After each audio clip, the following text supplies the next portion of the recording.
E aí pessoal, eu sou o Felipe Moura e estou aqui de volta então no vídeo da Brasil GTS Weekly, para a edição número 242. É isso aí, eu sou o Jaidson Gomes e essa semana, como sempre, a gente tem várias novidades muito legais. A gente tem palestras sobre transformação digital e temos novos projetos open source aí de grandes players do mercado. Então vamos lá.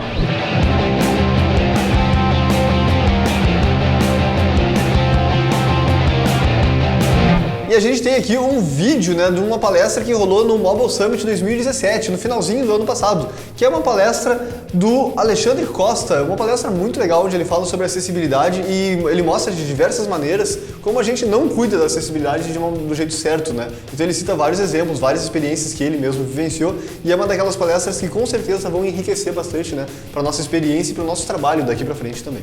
E ele fala bastante sobre transformação digital e o que me chamou a atenção, que eu achei muito legal que ele falou na palestra, é que às vezes as empresas vendem, entre aspas, a transformação digital como algo que já deveria ter sido feito há 20 anos atrás. Ele até cita bancos, por exemplo, que nós estamos passando por uma transformação digital e na verdade eles estão trocando o COBOL lá por uma coisa um pouquinho mais nova, Então tem todo esse conceito aí por trás e que para ser uma transformação digital mesmo tem que envolver acessibilidade, tem que envolver uma série de outros fatores, não simplesmente trocar uma tecnologia velha por uma nova, Isso não caracteriza a transformação digital, então vale a pena dar uma conferida lá na palestra. Sim, na verdade é fazer o mínimo, fazer o certo, fazer do jeito certo.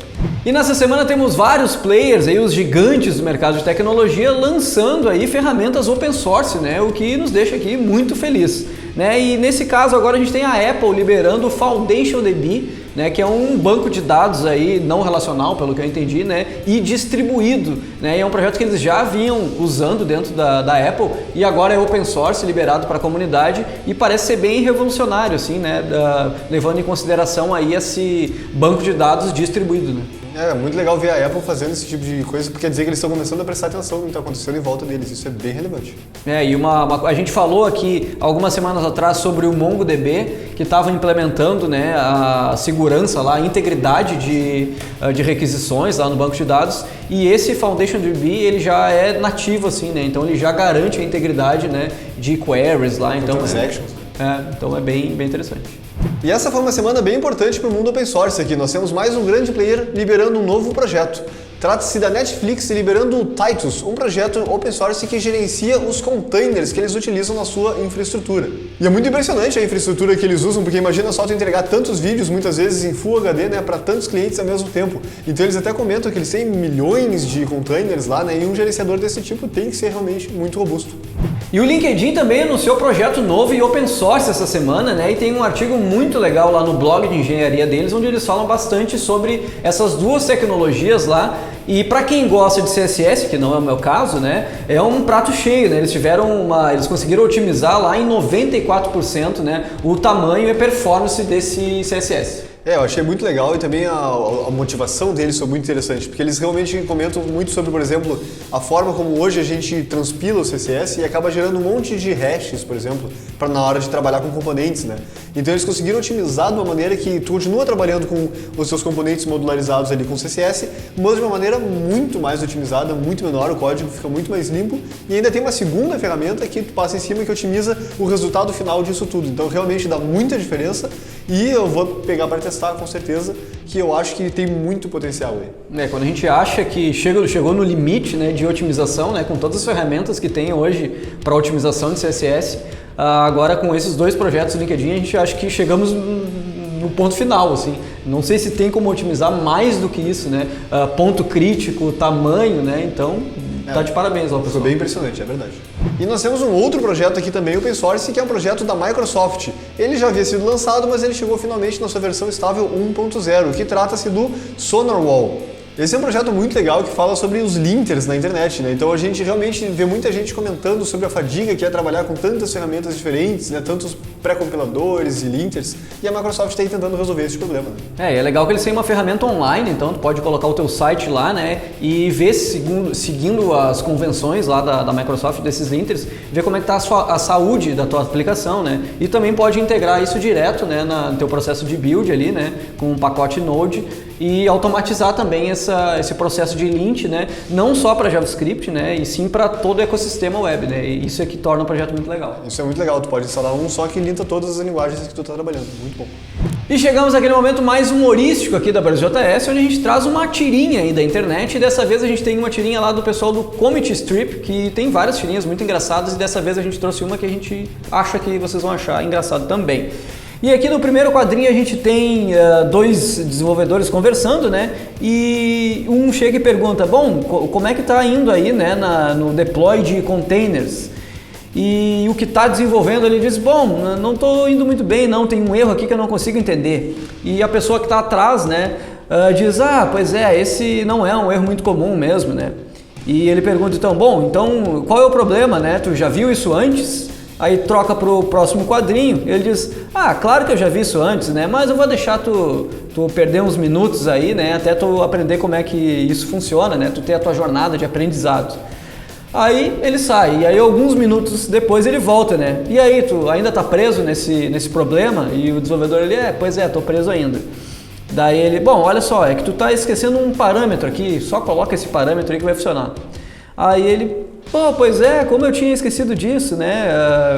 Como parece que você sabe de tudo mesmo, né? E aí no último quadrinho, então ele, esse é o nosso trabalho, né? Esse é o meu trabalho, né? Deixa comigo. E no fundo aparece o computador dessa pessoa que ajudou, mostrando o Stack Overflow com uma dúvida sobre esse problema. Isso é muito comum mesmo, né? O Stack Overflow tem todas as perguntas, né? Praticamente, quando não tem pergunta lá, é muito rápido de responder ele também. Então realmente é uma referência e realmente, né? Às vezes tu vai ver ali a perspectiva que tu precisa e simplesmente dar um passo para trás, ver, né, quem já enfrentou esse problema e acabar encontrando a solução. É isso aí, depois de uma tirinha dessas, eu acho que esse vídeo vale um like ali, né? Então já clica no like, clica também no subscribe se tu não tá inscrito e no sininho para receber as notificações. E nos segue lá também nas redes sociais da BrasilJS, né? Twitter, Instagram e Facebook, que a gente tem um monte de conteúdo por lá também. E já na seção de artigo a gente tem um monte de coisa muito legal para discutir, que infelizmente não vai dar tempo de discutir todos aqui, né? Então dá uma olhada na tua caixa de e-mail que tem muito mais artigo por lá. Mas o primeiro que a gente queria trazer aqui é um artigo justamente no portal da BrasilJS, que fala sobre os pacotes privados utilizando o Yarn, o Workspaces e o Angular CLI. Esse é um artigo do Thiago Temporin, então um artigo muito legal dele aqui na BrasilJS, na categoria de Angular, inclusive, né? Que o pessoal até fala que a gente nunca fala de Angular aqui, tá aí um conteúdo, né? E ele fala justamente sobre o Git com submodules, esse tipo de coisa, para otimizar o teu trabalho nessa hora.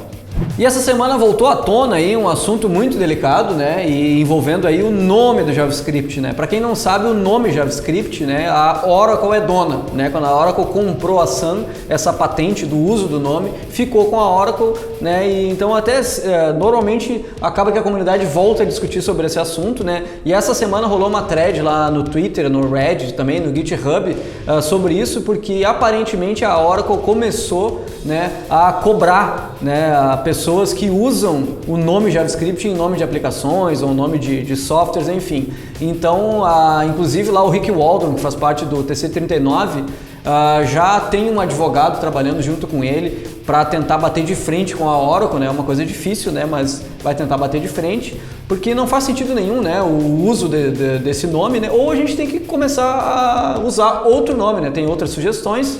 A BrasilJS já usa só JS, que não tem, ninguém é dono, né? Então a gente não tem problema, mas é mais uma daquelas questões, né, que balança a comunidade aí em relação ao nome de JavaScript. É bem interessante também que isso tudo começou porque a Oracle entrou com um processo de uso de marca em cima de uma app que tinha sido desenvolvida para o iTunes, se eu não estou enganado, e essa app tinha um nome que era, por exemplo, CSS, HTML e JavaScript Tooling, era um nome assim, e a Oracle entrou com esse processo porque a Oracle está dizendo que o nome dessa app faz parecer que quem desenvolveu a app foi a Oracle, que é algo que não passa pela cabeça de ninguém que trabalha com JavaScript, né? Mas a Oracle está dizendo isso, parece que a pessoa utilizou esse título para vender mais fácil a sua app, porque parece que a app foi desenvolvida pela Oracle quando não foi. Então ainda vai dar muito pano para manga essa discussão e é algo realmente importante para a comunidade, né? Eu acho que a Oracle está perdendo uma oportunidade aí, na verdade, de liberar essa patente, o uso de marca do nome JavaScript seria uma ação muito legal com a comunidade global, inclusive, né? E pegaria muito bem, né? A gente comentou aqui semana passada que a Oracle tinha lançado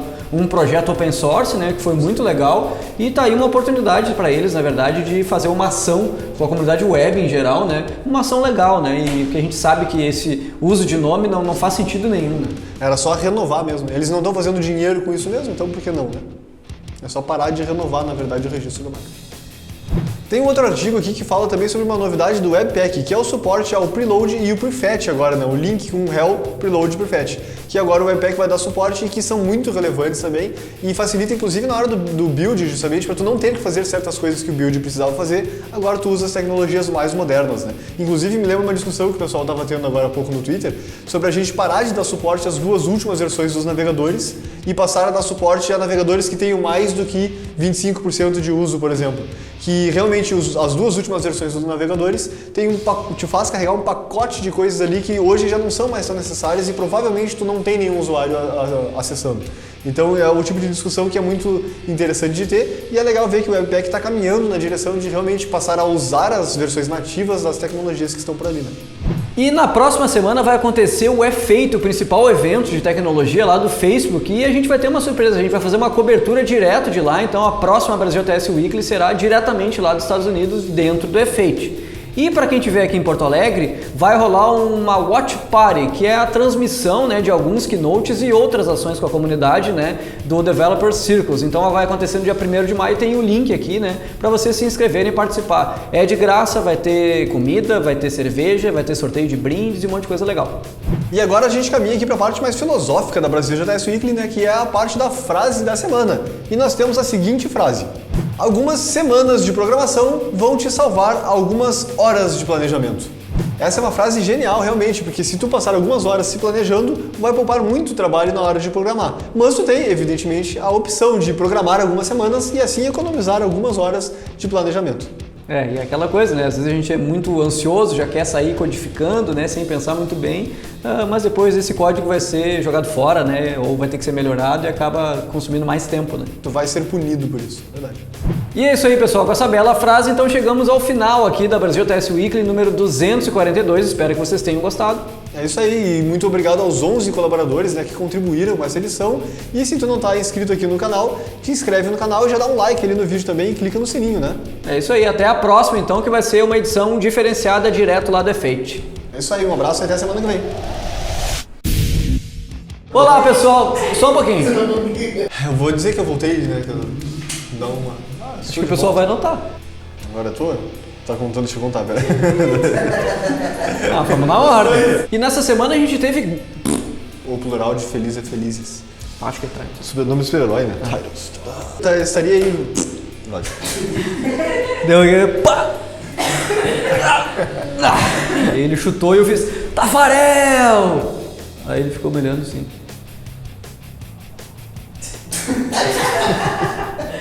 Parou? Eu ia dizer componentes. Eu vi murchando a cara dele. Tá ali, garantido. Cheguei no checkpoint. Save. É engraçado quando tu tá do lado da pessoa que tá fazendo isso. Daí tu pensa assim. É muito legal que eles têm uma versão online, né? Então tu pode...